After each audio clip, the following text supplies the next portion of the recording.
Capitalism, in its early days, saw in the colonies a source of raw materials, which once turned into manufactured goods, could be distributed on the European market.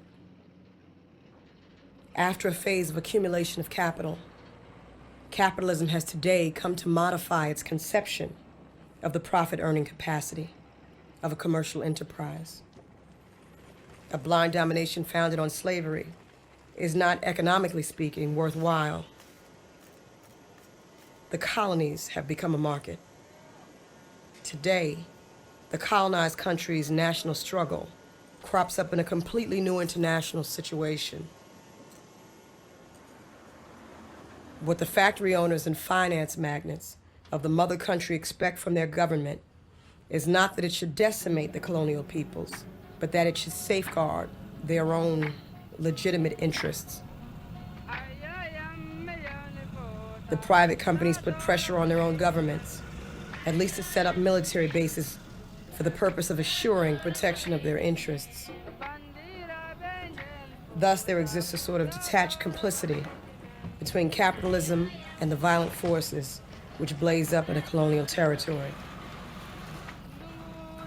For centuries, the capitalists have behaved in the underdeveloped world like nothing more than war criminals. Deportations, massacres, forced labor, and slavery have been the main methods used by capitalism to increase its wealth, its gold or diamond reserves, and to establish its power. Not long ago, Nazism transformed the whole of Europe into a veritable colony. The governments of European nations called for reparations and demanded the wealth which had been stolen from them.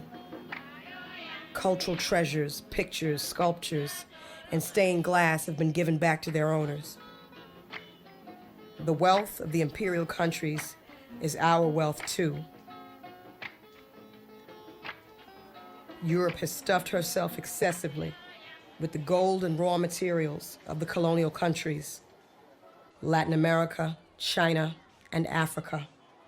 From all these continents, under whose eyes Europe today raises up her tower of wealth, there has flowed out for centuries towards that same Europe diamonds and oil, silk and cotton, wood and exotic products.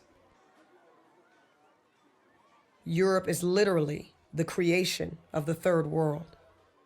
The wealth which smothers her is that which was stolen from the underdeveloped peoples. The well-being and the progress of Europe have been built up with the sweat and the dead bodies of Negroes, Arabs, Indians, and the Asian races. We have decided not to overlook this any longer.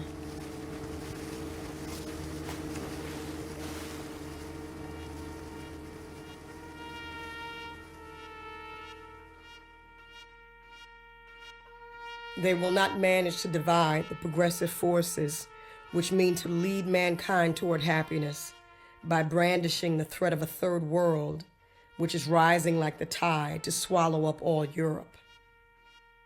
The third world does not mean to organize a great crusade of hunger against the whole of Europe. What it expects from those who for centuries have kept it in slavery is that they will help it to rehabilitate mankind and make humanity victorious everywhere, once and for all. Specialized in the Negro slave trade and owe their renown to millions of deported slaves.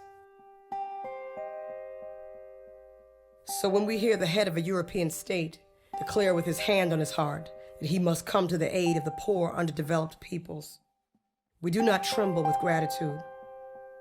Quite the contrary.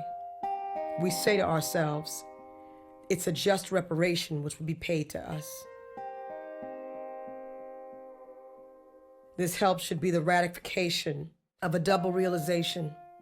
The realization by the colonized peoples that it is their due, and the realization by the capitalist powers that in fact they must pay. But it is clear that we are not so naive as to think that this will come about with the cooperation and the goodwill of the European governments.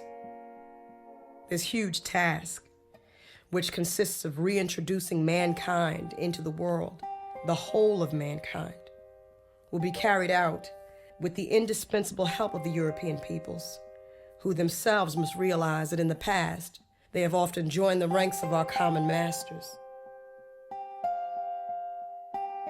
To achieve this, the European peoples must first decide to wake up and shake themselves, use their brains, and stop playing the stupid game of the Sleeping Beauty.